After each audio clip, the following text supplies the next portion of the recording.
Une solution radicale.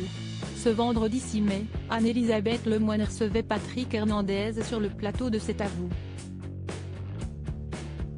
L'occasion pour l'animatrice de revenir sur l'incroyable succès mondial de sa chanson Born to be Alive, sortie en 1979.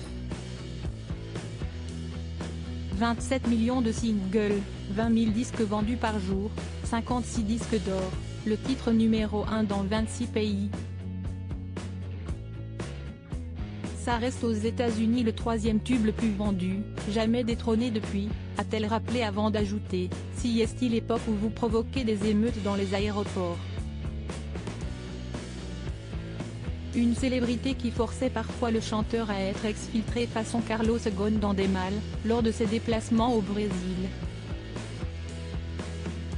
Ils ont été obligés de mettre dans une malle de théâtre, en osier, pour me faire sortir parce que les fans brésiliens étaient particulièrement chaleureux, et donc ça devenait limite dangereux, a raconté Patrick Hernandez, précisant que si est le seul pays où j'étais protégé par la police et l'armée en même temps en arrivant aux aéroports. Donc si était une période un peu particulière pour moi.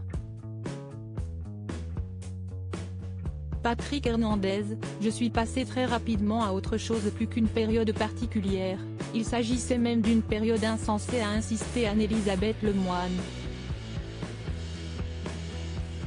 Vous alliez prendre l'apéritif à Los Angeles pour revenir en Concorde à Paris, a rapporté l'animatrice.